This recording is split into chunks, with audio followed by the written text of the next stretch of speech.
All right, guys, what's going on? Welcome to another episode of Bay Area Boxing Talk. This your boy Town Biz. So, just wanted to get my quick thoughts in on some upcoming fights, tonight's events. Talk about some upcoming events that's going to be happening. Um, wow, so I,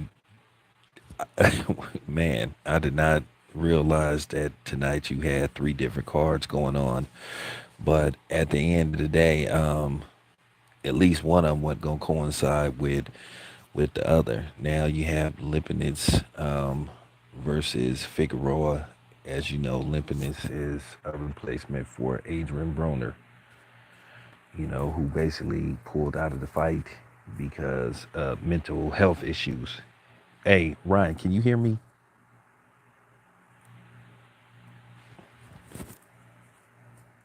Hey, Ryan, can you hear me?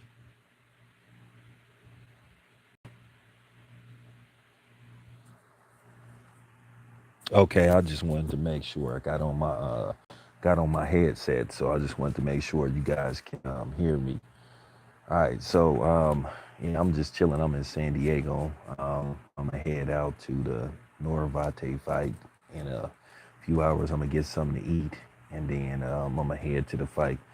But yeah, I haven't been to San Diego in a while, man. San Diego still looks solid. I ain't finna be, just going anywhere because San Diego got a lot of gangs and stuff out here and stuff. So they got a little bit of everything out here. Then I'm not too far from Tijuana, but I don't have enough time to go to no Tijuana, and I wouldn't go to Tijuana anyway. So you know, but nevertheless, we actually like literally like a few hours away from Anthony Joshua and Uslik.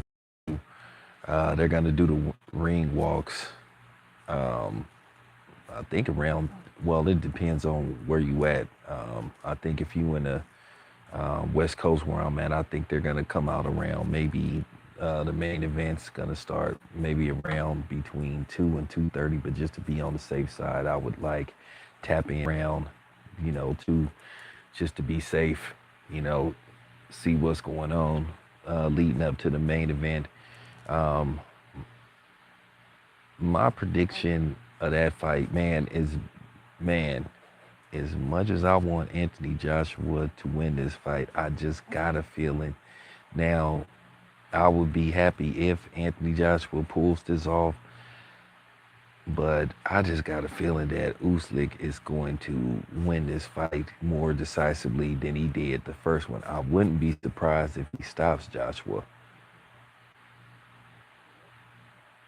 And if he stops Joshua, basically he's one belt away from undisputed. Now, depending on what they gonna do with uh, Tyson Fury says he's retired. So at the end of the day, Tyson Fury needs to basically, um, he needs to basically just give up the WBC belt. Uh, he gave up his Ring magazine belt. That'll be on the line. So basically, whoever wins tonight basically will have all the belts except one, which will make them undisputed. Deontay Wilder said some very interesting things in the podcast. I'll get to that later on. I'll get to that later on in the broadcast. But man, I'm just looking at this fight and I'm just trying to figure out what can Anthony Joshua do different that he did in the first one. And then you also been hearing some things that he don't listen to. He doesn't listen to his trainer, Robert Garcia. You've been hearing things like that. So I don't know what's gonna happen in this fight. Um, Maybe Anthony Joshua gets lucky, and maybe he, catches Uslik and puts his lights out. But the problem is Uslik know how to make you fight his fight. I mean, he can box. He has solid power to a certain degree, and he can make adjustments. This is gonna come down to what Anthony Joshua can do. Can Anthony Joshua make him make mistakes? Can Anthony Joshua bait him into something? Can Anthony Joshua make him too confident to where Anthony Joshua could get him to a point to where Anthony Joshua could catch him? Because Anthony Joshua, he do got power. His power, his power isn't like what Wilder's power is, but if he catches you, he can alter the fight. Okay, but we'll see. But if I was gonna pick a winner, probably I would go with Uslik to win, um, probably by stoppage. But don't get me wrong, Anthony Joshua could win this rematch.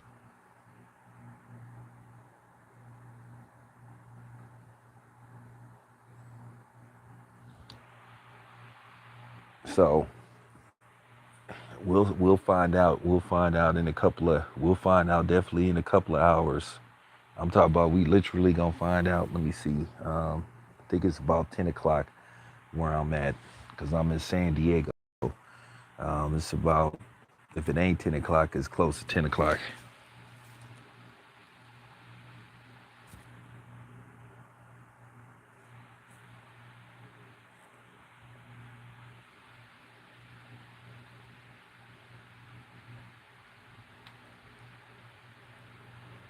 Oh yeah, I'm definitely gonna talk about Crawford because I got an update on what's going on with that. I got to update what's going on with that fight. So I'm gonna talk about Spencer Crawford probably before I end the stream. But yeah, man.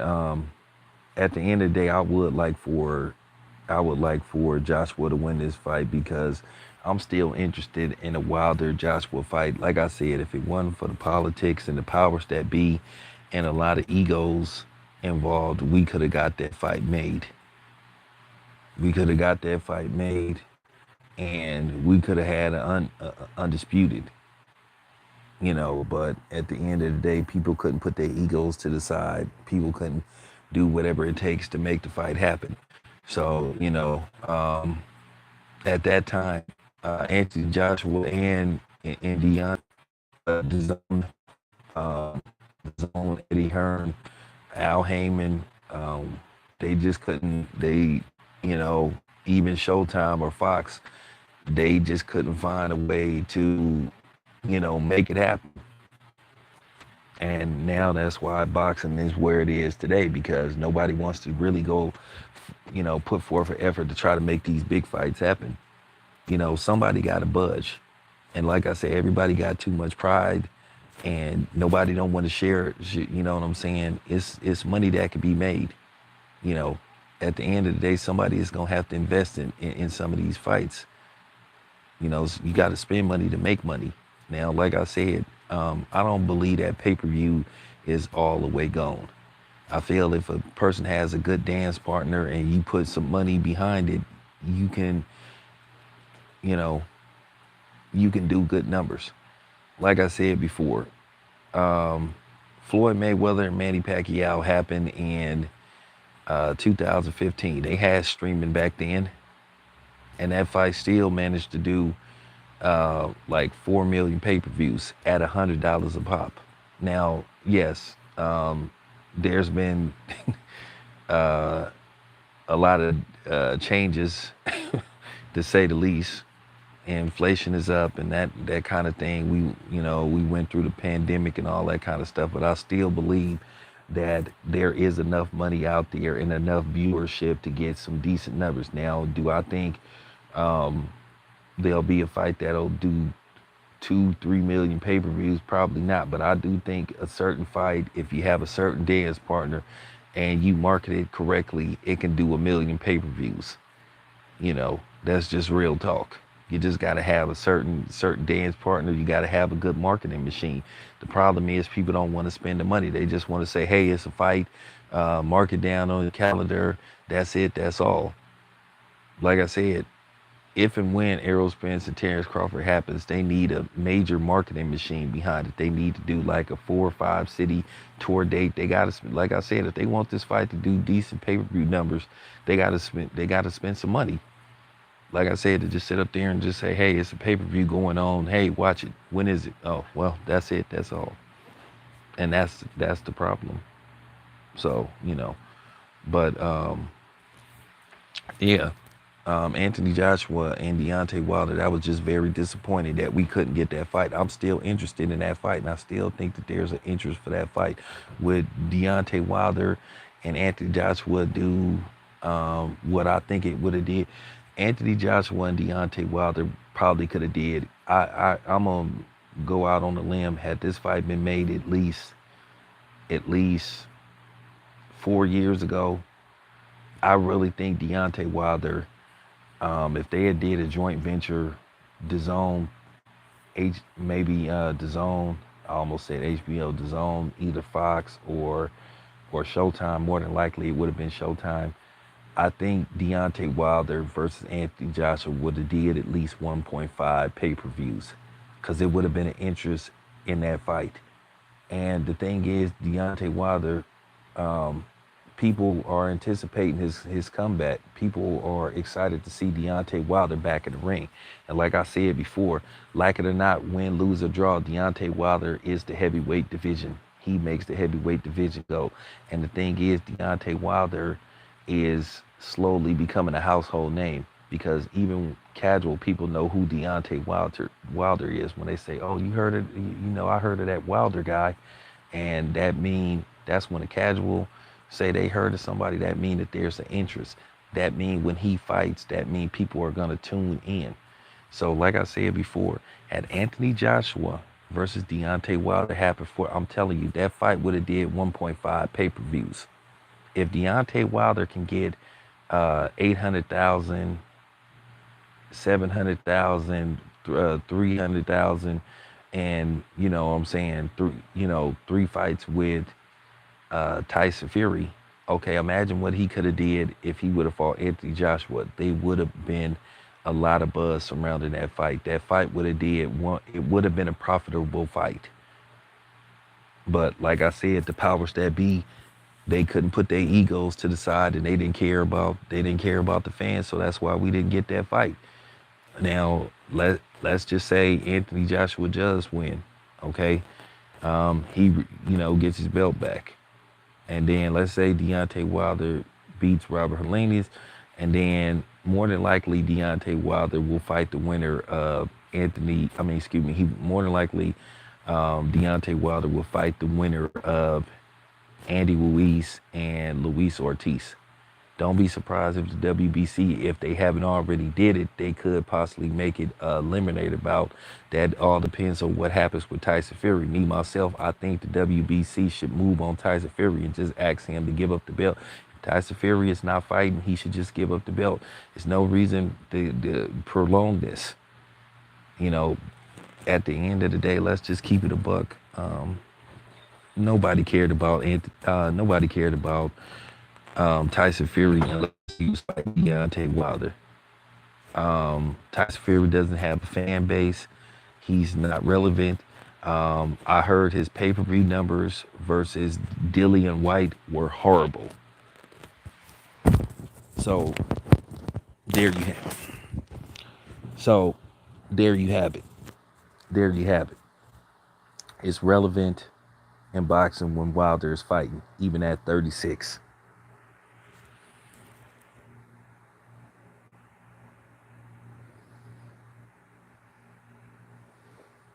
So, you know, but let me move on. And I don't want to, you guys know that I try not to get too personal when it comes to fighters. But, I had heard basically, I had heard some audio from what appears or who appears to be Jamal Charlo's wife. And she basically put out some personal information about that Charlo is in financial trouble, that he's going broke, he may not fight again, he's gonna lose his house, he's gonna lose his cars, and all that kind of stuff. Um, okay. Um, I've been trying to tell y'all that the grass ain't always been greener on the other side. Um, at the end of the day, you have to wonder, okay, so what's going on with him? Due to the fact that his wife aired out his business, you kind of wonder like what's going on with his financials. Like, is he being properly paid, or once again, is it true what you've been hearing about these monthly payments that these PBC fighters be getting instead of getting money up front, instead of getting money, getting, they get money on the back end. They get paid like how somebody get, like how teachers get paid. Because I don't know if you know, teachers get paid once a month. And you've been hearing this kind of stuff with the PBC. And once again, I'm not trying to tear into the PBC, but then at the end of the day, you have to at least put these stories out, because at the end of the day, the public have a right to know, you know.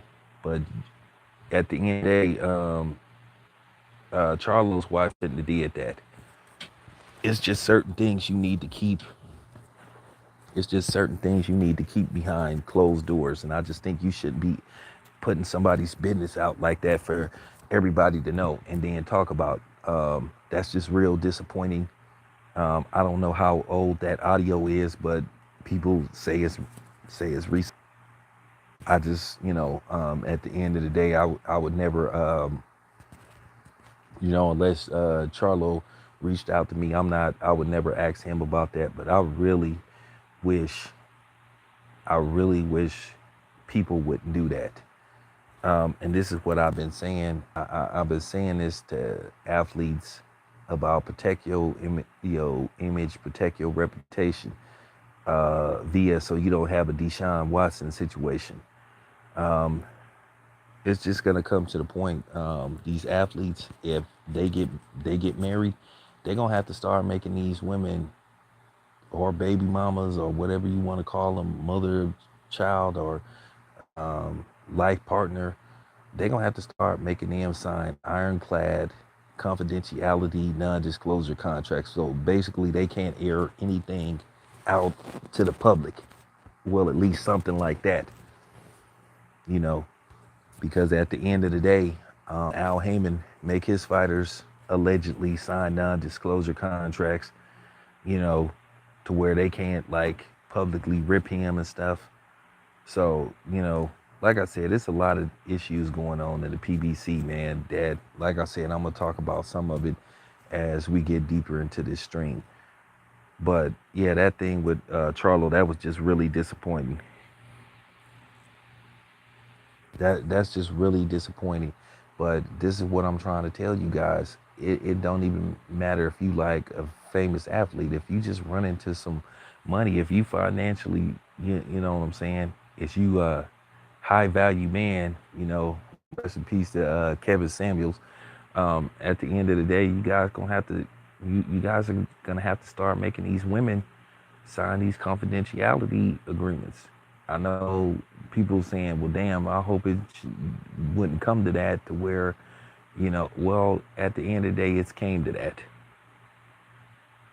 One thing you have to understand, women are extremely emotional. This is why, and then sometimes they can turn a man into being just like them. This is why I truly and strongly believe that a woman cannot raise a man. And I don't care, you could call me misogynistic. A woman can't raise a man. And that's been proven time and time again. Look what's happening with these look what's happening with these young men. It's in particularly these young black men that's getting raised by single mothers.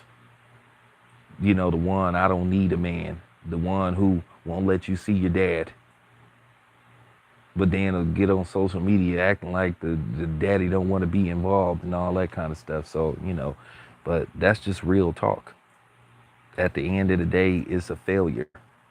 And I'm just saying to you women that listen to my streams, I'm just gonna tell y'all the truth. You can't raise a man. So to my brothers out there that's listening, you know what I'm saying, especially that got sons, be part of your son's life, man. Teach your son how to be a man.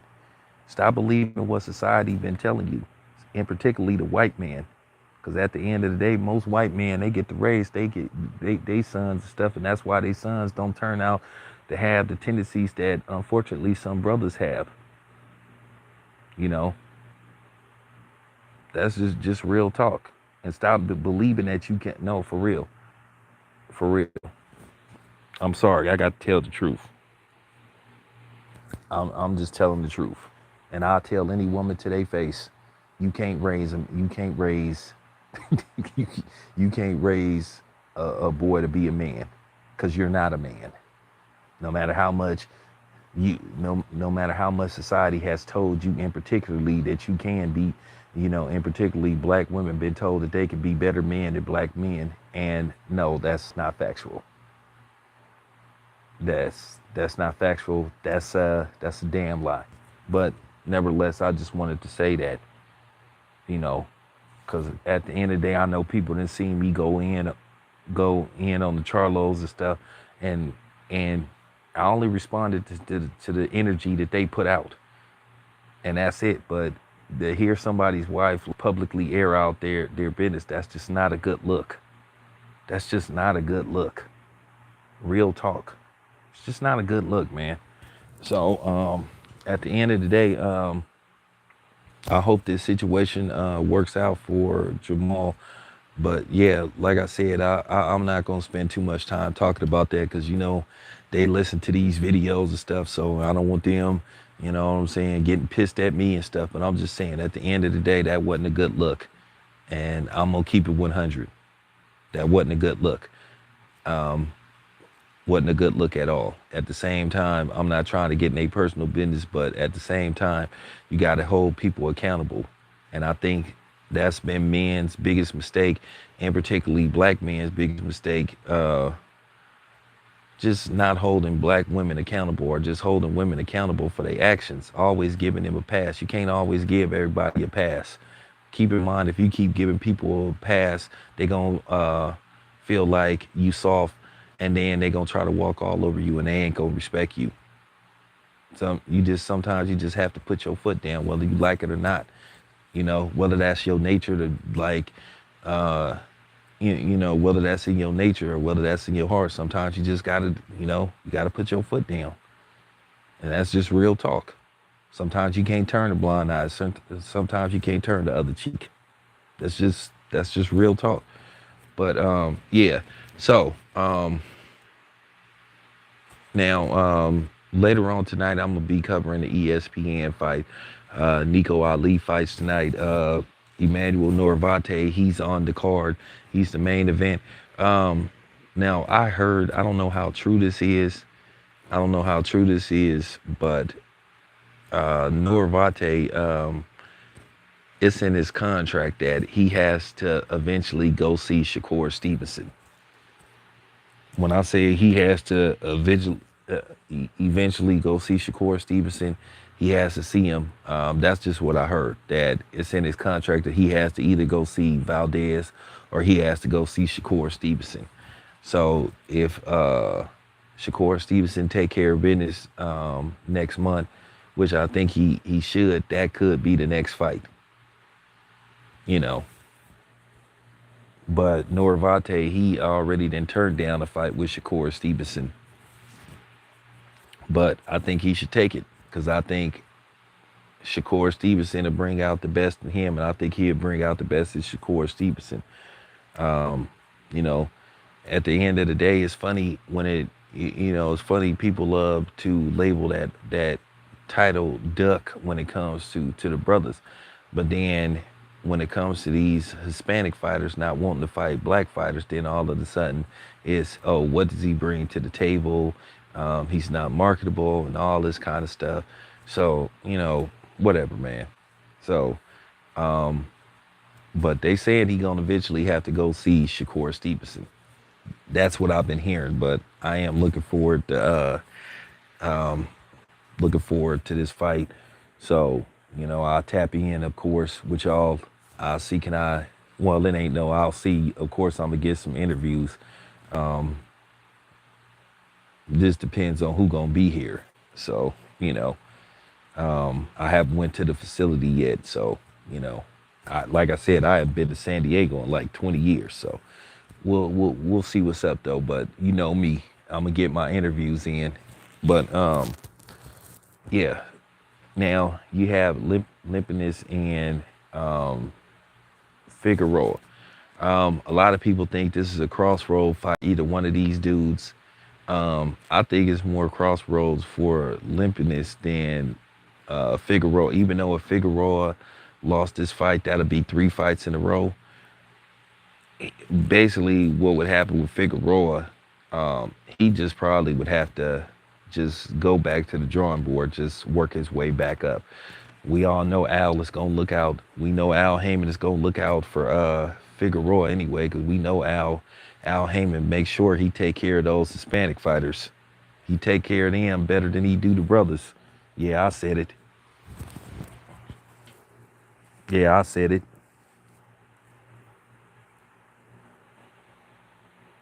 You know what? I'm just keeping it a buck. So, but and speaking of Al Heyman, let me get to the podcast. Um,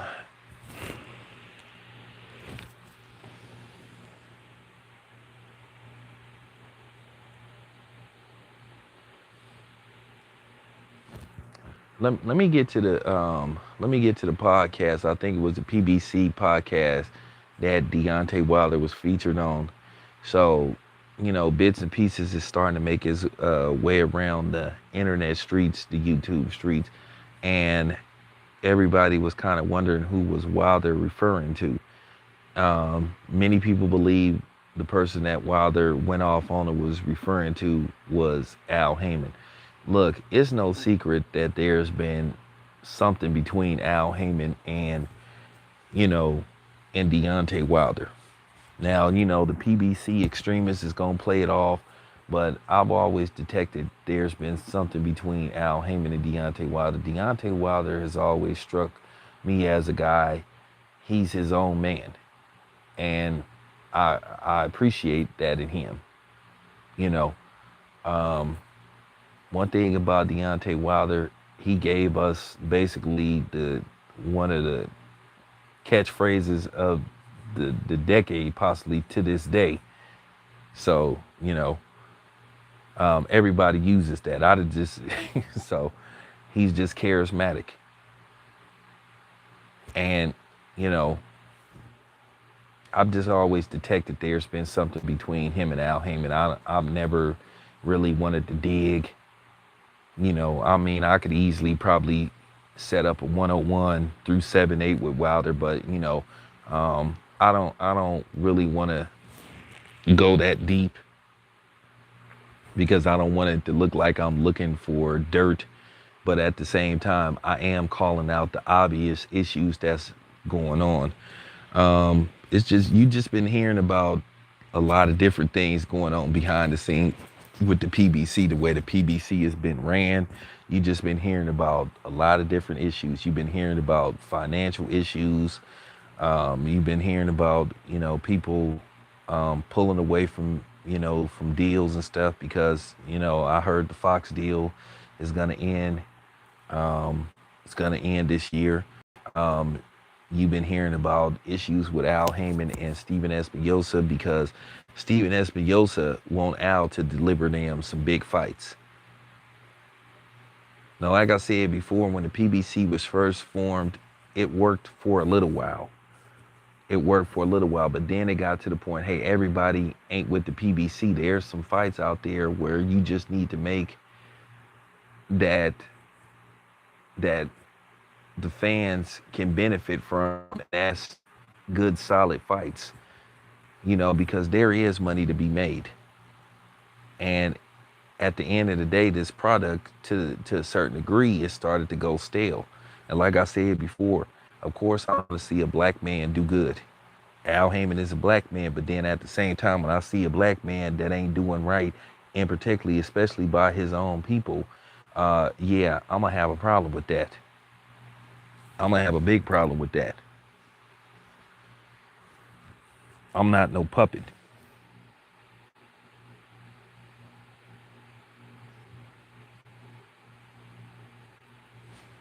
Well, I think that's what a lot of people think.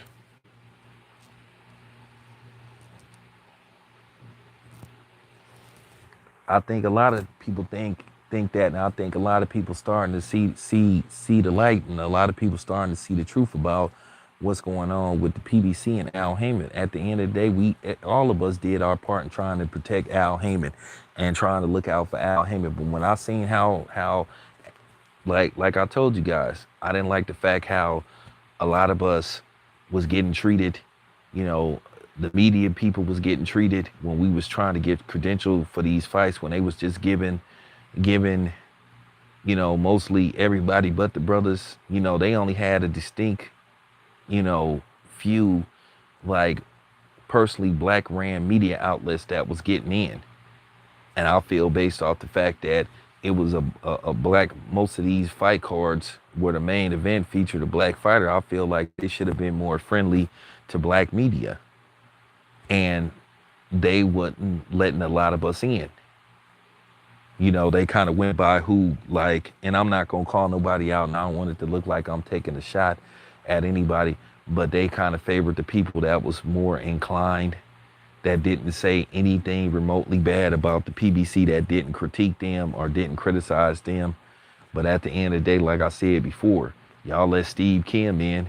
Y'all didn't let a lot of people in that didn't talk a whole bunch of stuff about the PBC. Dan Rayfield, he didn't talk junk about the PBC. He still get in. You know, Steve Kim went on Jason Whitlock's show talking about black people, talking about black fighters, you know, chucking it up with Jason Whitlock, the biggest, you know what I'm saying, the biggest Sambo on the face of the earth. So y'all still let them in, but then, you know, you got guys like me that got to watch what they say. Why do I got to watch what I say? Why do I got to always pander to you guys, and then at the end of the day, you want me to pander to you, but then you don't want to let me in? You know what I'm saying? You didn't ostracize me. You didn't ostracize other people. You didn't ostracize a lot of the people, some of the brothers from the LDBC that was trying to get into these fights. And you won't, and most of the LDBC brothers is pro PBC. But nah. So when I saw them doing that, yeah, I had an issue. Here's the thing.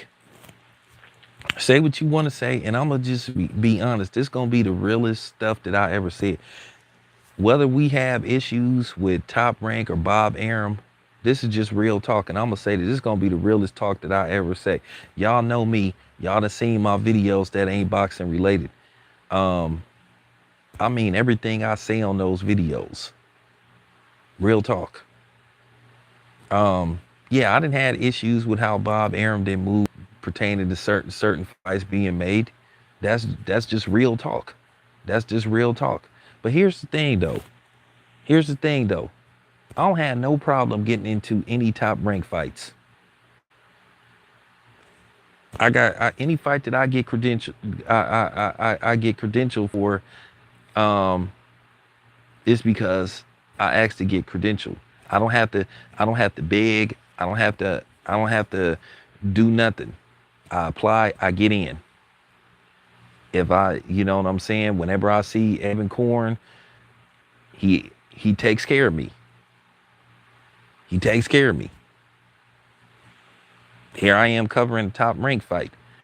Here's the thing, when Shakur Stevenson fought, and I'm just gonna tell y'all the truth, don't listen to none of these cornballs that ain't covering fights, that be trying to play that fake black card, because that's what they do. Because if they was really on some black stuff, they'd hold Al Heyman accountable for how he treats some of his fighters and how he treats black media, but they won't say nothing because they too busy sucking up to certain fighters. But this is just real talk. I don't have no problem getting into Top Rank cards. No problem. At the end of the day, that's ironic. Bob Arum's people take care of me, but then the so-called brother be ostracizing me. Like I said, they only credentialed me for one fight, and that was that Chitlin Circuit fight with Steve Fulton in Minneapolis that nobody wanted to go to. Like I said, nobody went to that. That's the only fight I got. That's the only PBC card that I got credentialed for this year. Okay. Because it's more. Hold on. Wait a minute. It's a lot that I'm not even saying. Because, like I said, I mean that when I say that I don't work for nobody and that nobody tells me what to say on my channel, and I mean absolutely nobody. If there's certain people that's mad because I won't sit up there and suck up to Al Heyman and and suck up the Errol Spence and suck up to some of these other dudes on here, well, that's just too damn bad. Cause I'm not gonna do it. So I'm just sitting up there saying I'm sitting up here. I have no problem getting into top rank events. I get credentialed for every event that I want to go to. I They already told me I'm getting credentialed for Shakur Stevens' fight. But then, like I say, but the programming that's ran by the black dude that they don't want to let me in. So there you have it. So you can save that pro-black stuff. You can save that fake woke stuff, because the PBC ain't that woke.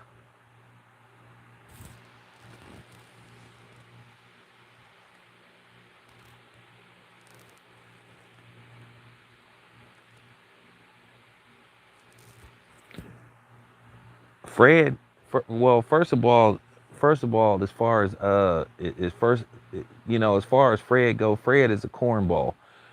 Fred tried to get Fred did play a role and possibly a lot of the, and I'm just gonna say it, Fred is a cornball and he the fakest dude out there. Fred, a lot of this do got to do with Fred.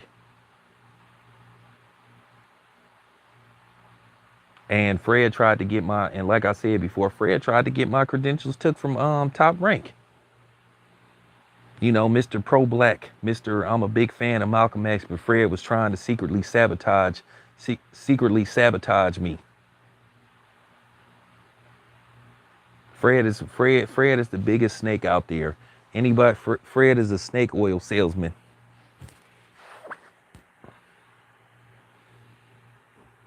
But yeah, a lot of it do got to do with him. A lot of it do got to do with him. But at the end of the day, I've been trying to click. I done told them people. I done told them people. You know what I'm saying? I've been trying to fix this situation. I done told them people several times, but they still give me a hard time. And you know who these people is that I'm talking about. But yeah, it got a lot to do with goofball Fred.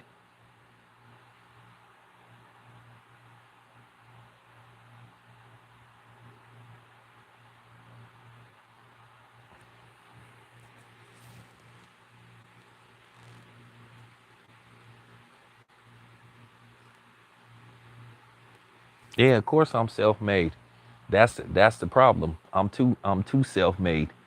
Um, like I said, everything I got, you guys, I got with the help of y'all following me, subscribing to my channel. Y'all played a role in me, my channel being where it is. I built my channel on my own. Like I said, nobody don't ask me to come on they shows, because like I said, I'ma just keep saying it. And I just want to tell you dudes, like, and you know who you are. I don't need to come on your show. I don't need to come on your outlet. So don't invite me now. Don't ever invite me. You know what I'm saying? Because I'm saying something that you don't like. The only person that I'm ever gonna stay loyal to, the only person that I'm down with, whose outlet I will come on, is Ticket TV, because Ticket TV helped me get started. That's it. That's all. All these other dudes and 7-8 and them people, you know what I'm saying? Me and 7-8 is solid. Me and Ticket is solid. And it's a few other people, but it's some dudes out there. They know who they is. I don't need your outlet. Keep it high. Keep it how it is. Cause like I said before, I built my channel on the strength of me, my mouthpiece. You know, so I'm just saying, and I ain't for sale neither. You know, a lot of people, they didn't want to invite me on their outlets because, like I said, I wasn't saying what they wanted me to say. So, like I said, you can sit up there and talk all the stuff you want behind the scenes. You can have your little attitude towards me, cause it's cool. Like I'm making it clear, I don't need you. I never needed you. So therefore, you can't take credit for my hard work. That's just real talk.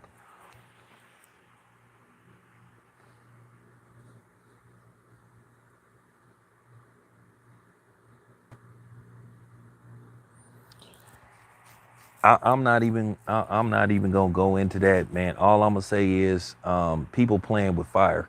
That's all I'm gonna say. I'm gonna leave that alone. At the end of the day, I don't want to spend too much time talking about that cornball midget. You know, dude is, like I say, dude is as fake as they come. Dude ain't for black people. He for himself.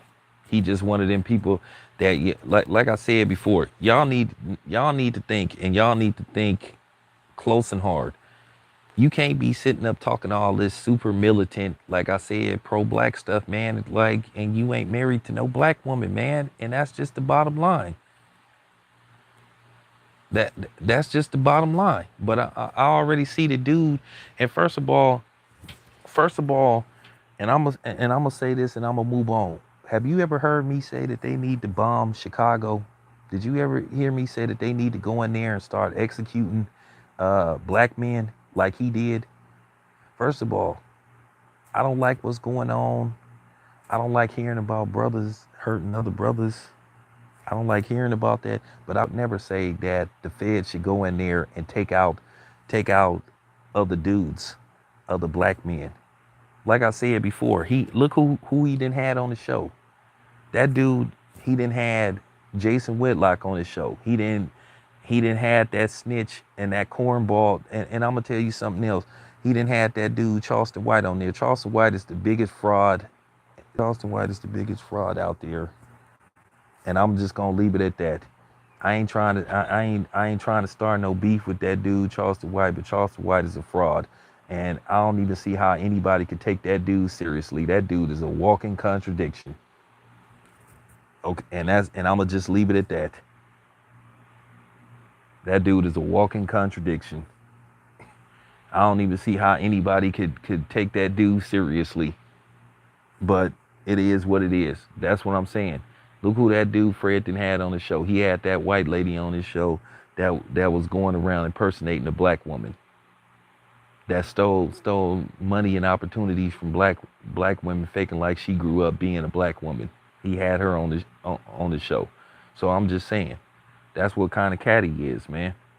And he wanted to act like you know, he wanted to act like he was down, and he wanted to have street cred, but then at the same time he was sitting up there bashing people behind their backs. And then at the same time, this dude been sitting up crying for about 3 years about what somebody posted did to him, how somebody allegedly backdoored him.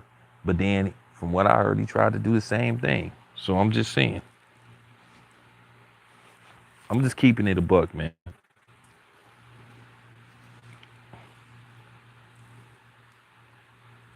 I'm just saying, man.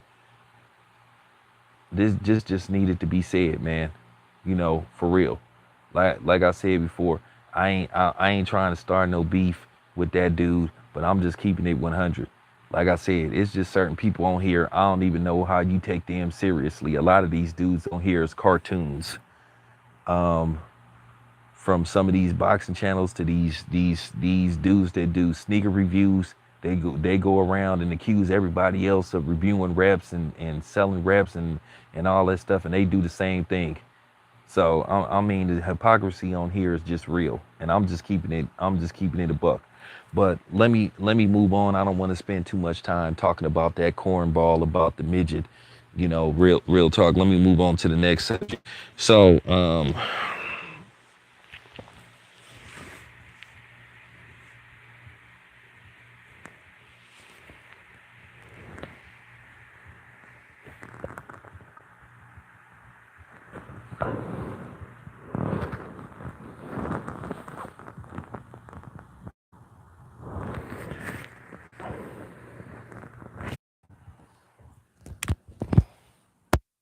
I see they messing with my signal. I guess I'm cooking too hard. But before I end this stream, there seem to be some stuff going on again with fight that we all want to see. I'ma just be honest with you. If I'm Terrence Crawford, and this is just real talk, I would give the PBC the end of the month to make this fight. If they don't make this fight by the end of the month, then I'm just moving on because it just seemed to be issue after issue. You hearing about just certain things that they just cannot finalize this deal. And I think it's time for Terrence Crawford to move on. Now from what I was told, they talked about they may not have this fight till next year, till 2023, which would clearly mean that they trying to age Terrence Crawford out. Like I said, I know at the end of the day, if this is true, I know that the PBC and the Spence nut huggers don't want to hear this stuff. But like I said before, if Terrence Crawford and Errol Spence don't get made, this really falls on Al Haymon. Because like I said before, this will be a disaster. But then again, like I said, Al Haymon don't want to pay Terrence Crawford. I mean, after all, dude had already said, what's that dude's name? What's that dude's name with the PBC? He had already said earlier that they said they don't know if they have the resources to pay Terrence Crawford. But the question is, do they have the resources or do they want to pay Terrence Crawford? Because see, nobody can, the thing is, everybody get mad when I start talking about money. Like I said before, you gave Manny Pacquiao like an astronomical amount of money. You gave Manny Pacquiao anywhere between between 50 and $50 and $60 million possibly for 3 fights. But you trying to give Terrence Crawford 14 million, 15 million max for 3 fights? And you trying to make it look like it's like 9 million for Errol Spence is guaranteed, but 3 million for the man. Come on, man, stop it. You had 40 million for Canelo for 1 fight with Caleb Plant. And like I said, Manny Pacquiao ain't been selling pay-per-views like he once was. When Manny Pacquiao lost to Floyd Mayweather, that was kind of like the balloon bust. You know what I'm saying? That was kind of it. That was all. Because basically people was buying Manny Pacquiao's pay-per-views anticipation for the fight with Floyd Mayweather, because they was hoping that Manny Pacquiao would be the one that take away Floyd's O. And he failed miserably. And that's just the bottom line. And a lot of people don't like that. And once that balloon burst, then Manny Pacquiao's pay-per-view numbers started to dwindle dramatically. He went from selling over 1 million pay-per-views to barely touching 300,000.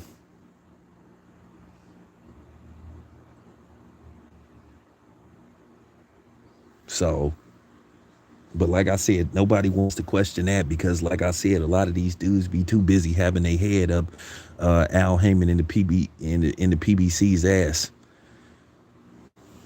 So I'm just telling you now, we may not get this fight till 2023. I'm hoping, but I'm hoping by some miracle we get an announcement. But I'm telling y'all right now, you got to think, how many times have you heard that there was going to be an announcement? You heard there was going to be an announcement in July. You heard it was going to be an announcement in August. You heard before that previously that there was going to be an announcement in June. And like I said, time is running out. A fight of this magnitude, you need at least 3 months to promote this fight. Okay, so today is the 20th. If you're looking at November the 19th, then you need, if you need at least 2 weeks to promote this fight, at least go on the tour, do, a lot of press and all that kind of stuff. But you ain't heard nothing. You ain't heard nothing. To me, it just seemed like a stall tactic. Terrence Crawford then wasted like almost like going into September. It's going to be 10. Y'all need to understand something. This is just real talk.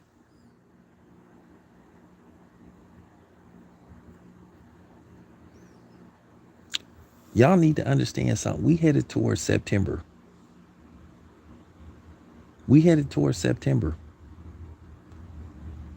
Even if the fight does take place on November 19th, the date they looking for, it'll be a full-fledged year since Terrence Crawford been in the ring.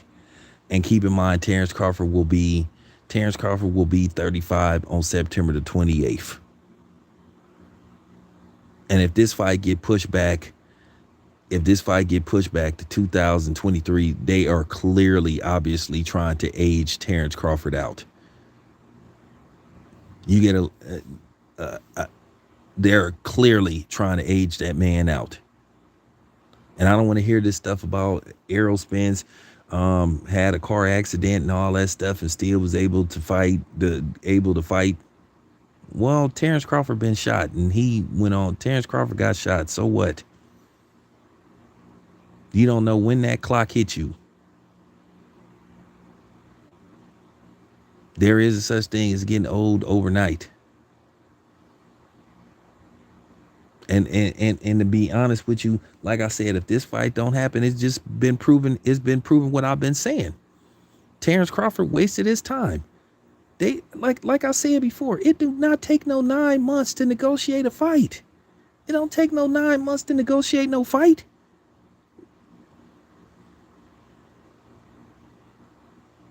This is a stall tactic. Y'all just don't want. I'm not gonna say y'all. This, some people just don't want to hear the truth because they about putting propaganda out.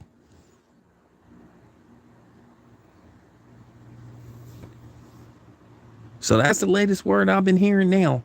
I've been hearing this fight might not happen till. Look, if this fight don't happen this year, who the hell cares? I think we should all move on because the fight ain't gonna be as relevant as it would be if, like I said before. So you expect Terrence Crawford not like I said, Terrence Crawford didn't put his career on hold, sitting up waiting for Errol Spence team and PBC to basically make a fair offer or to put this fight together. And here we are, the fans, we getting restless, we still waiting. I'm telling y'all, it don't take this long to negotiate no fight. What do you need 9 months for to put? Because that's the last time Terrence Crawford. And like I said, all that stuff about, he on the opposite side of the street, it started to look like it was cap. And I'm sorry that some of these Errol Spence fans don't want to hear the truth about the truth and about the PBC and about Al Heyman. Y'all sat up there and told this man he need to leave Bob Arum and the fight will be made pretty much overnight. Well, how many? It's been quite a few overnights and still no fight. And all you do is hear these goofballs who don't go to fights, who don't do, you know what I'm saying? These goofballs who just make up stuff. Or they have an agenda because they want to stay in good with the PBC and all that kind of stuff, thinking that they gonna continue to get access to certain fighters, ain't gonna tell the truth. Do you know Thomas Hearns and Sugar Ray Leonard got negotiated in like a day? That's what I was told. Emmanuel Stewart said that fight got negotiated in less than in a day. But here we are. We can't even get the fight, the most important, relevant fight for our culture, for black culture, for black people. We can't get that fight made. That's what Emmanuel Stewart said it himself, that it wasn't that hard to get Sugar Ray Leonard versus Thomas Hearns made. And those were two of the premier fighters at that time. But yet you have, and both of those dudes were in their 20s. Here you had Terrence Crawford at age 34, going on 35, Errol Spence 32, who you can make an argument that their peak years are behind them. You can make an argument that their peak years are behind them, but we still can't get that fight made. Floyd Mayweather, Manny Pacquiao was like in their mid 30s. Okay. Floyd was like 30, what? Floyd was like, what, 30, what? It's like, what, 37 when he fought Manny Pacquiao, 37, 38, 36, something like that.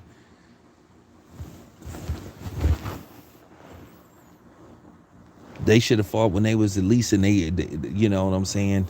They, it took 5 years to get that fight made. Here we are. Here we are, 2022.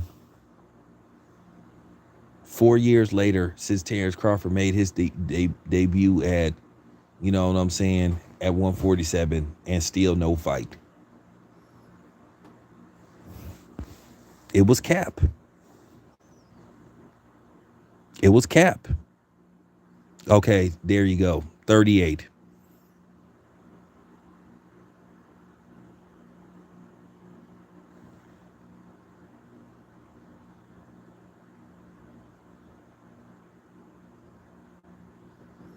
Well, I think, like I said, you draw your own conclusion. And I'm just telling you that right now. You draw your own conclusion. All you heard was Terrence Crawford on the wrong side of the street. All you heard from some of these fanboys, oh, he need to leave Bob Arum. He need to leave Bob Arum. Well, he left Bob Arum, man. I'm like, dang, at this point in time, Terrence Crawford could have got 2 fights in. He could have got a tune-up fight in. But this man been sitting up there waiting for the PBC to get his dude. Like I said, they trying to age the dude out. It looked like a stalling tactic. It looked like an aging tactic. You tell me that I'm lying. I mean, real, like I said before, and stop saying that Terrence Crawford is my guy. I don't even talk to Terrence Crawford like that. I don't have that man's phone number.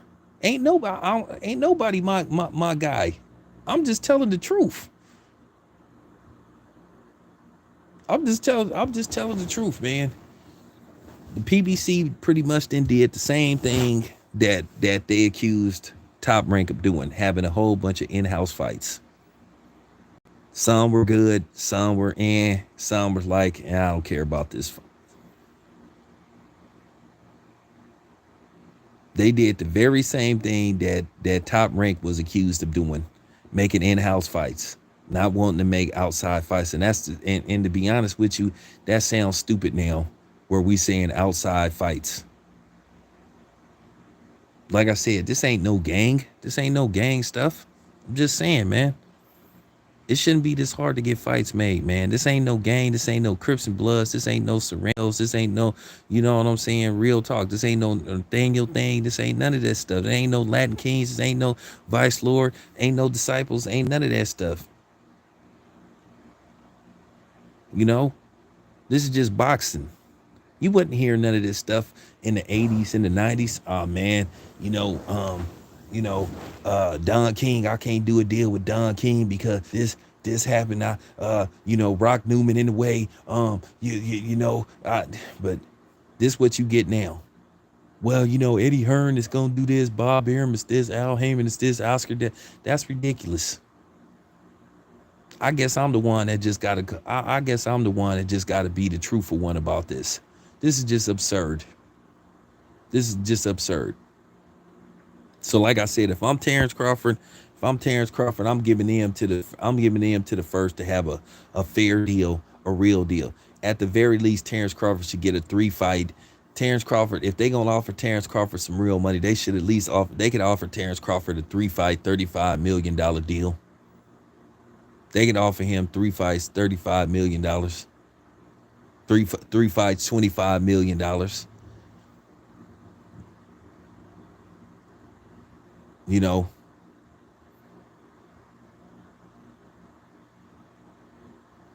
But you 3 fights, $15 million at $15 million maximum. He might as well have stayed at Top Rank. He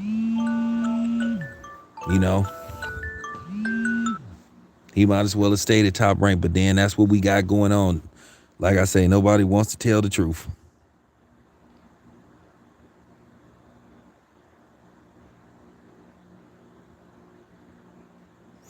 Man, they gave Canelo 40 million. They gave Canelo 40 million for Caleb Plant, and Caleb Plant got 10 million. So PBC spent at least between Caleb Plant and Canelo like $50 million.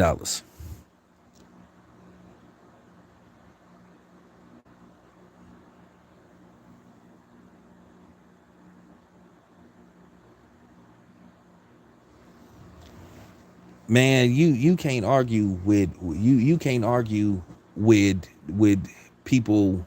You can't argue with certain people. They have it in their head whatever happens with this fight, it's gonna be Terrence Crawford's fault because, like I said, Terrence Crawford has been torn down by his own people.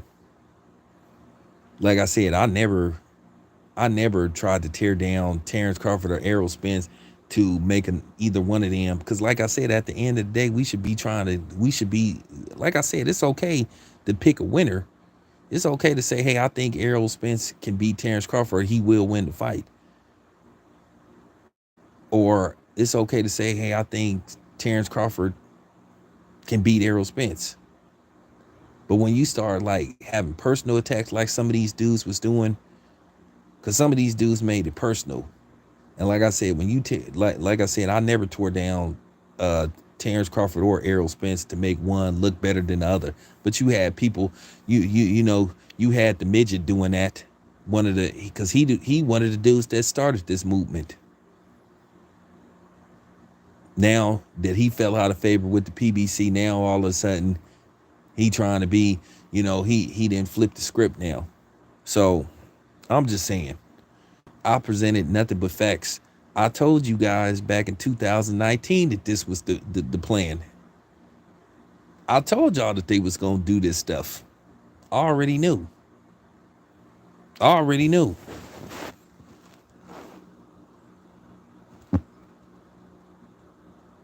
I already knew that they was gonna do this. So now that Terrence Crawford then called Alman and PBC's bluff, now what? Like I said, you guys, you gotta be honest. No matter how much you want to support the PBC, Al Heyman, you gotta ask yourself, why is it? What's taking so long to finalize this fight? Like I said, you shouldn't be in negotiations for no fight for no 9 months. It shouldn't take this long. And I think people start, and I think real people starting to see what's going on. I think real objective media people are starting to see the obvious now. It's getting very difficult to try to defend Al Heyman.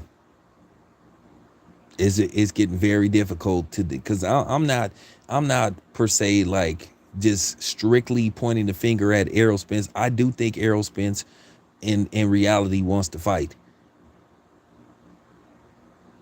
But then at the end of the day, they was being unreasonable, talking about 20, 80, 70, 30 and all that kind of stuff.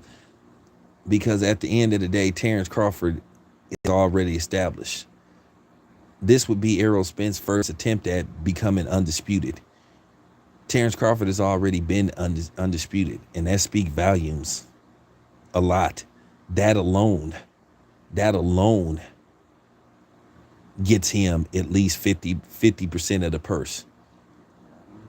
All this stuff about pay-per-views and selling tickets, like I said, I already destroyed that when I already destroyed that when I came with what Terrence Crawford sold out his last fight. He was at a smaller venue, but he sold out the Mandalay Bay. And of course, there were people mad at me because I basically came with the truth about Errol Spence ticket sales at Cowboy Stadium. How you let a Mexican outsell you in your hometown? You from DeSoto, Texas. You from the Dallas area. How you let a Mexican in Canelo outsell you? And that's why I was laughing at these old bullshit fake pro-black channels who talk all this black stuff and talk all this Errol Spence is such a big star, but none of it, and it was people that lived in Texas that didn't even that lived in Dallas and didn't even bring their ass to that fight. But then they talking this Errol's. I mean, you need to shut your ass up. If you ain't going to the fights, and you live in that city, but you trying to say somebody is this big star. Like I said, Errol Spence had tickets for $45. He should at least been able. He didn't even crack 40,000. That stadium, Cowboy Stadium, holds 100,000. All that happened was Jerry Jones probably just bought the rest of the tickets, or he bought all of the tickets, and basically he gonna just write them off when he do his taxes. Jerry Jones is worth $9 billion. So here's the thing: you sold, according to reports, you sold like 39,000, but you comped like 3,000. So that's like really like 36. And they saying your gate was like $5 million in stadium that holds 100,000. Floyd Mayweather and Manny Pacquiao had astronomical gates in stadiums that hold stadiums and arenas that hold at max 20,000. And that's another lie why I was laughing when I heard people saying, "Oh, Terrence Crawford can make max money fighting in Cowboy Stadium." No, he wouldn't. No, he wouldn't. No, he wouldn't. No, he wouldn't.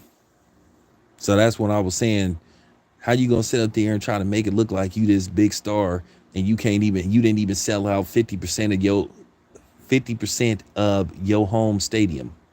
You didn't even do 50%. Once again, Cowboy Stadium, the Cowboy Stadium attendance record right now, if I'm not mistaken, is the NBA All Star. They had 100,000 people at Cowboy Stadium. So I'm going by that numbers. I'm going by what Cowboy Stadium can hold to full-fledged capacity. So at full-fledged capacity, Super Bowls, WrestleMania, the All-Star game at capacity, without breaking the fire code or slightly breaking the fire code, you can hold 100,000. And dude only sold 39,000. That is not fit. That ain't even, like I said, you didn't even sell out 50% of the arena. And like I said, Canelo had like 68,000, 70,000. Now, it does come down to how many tickets Canelo comped. But technically, they said the attendance was like 68,000, I think. And Canelo is from Mexico. But these is the same Negroes that's hollering about Errol Spence should get more. They don't even practice what they preach. I went to that fight. Y'all know I went to that fight. So there you have it.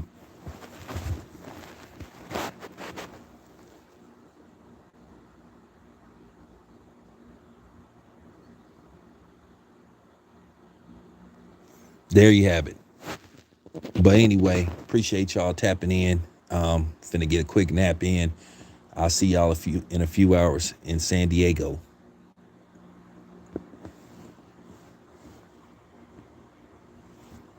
Niggas be talking all that shit. They don't even take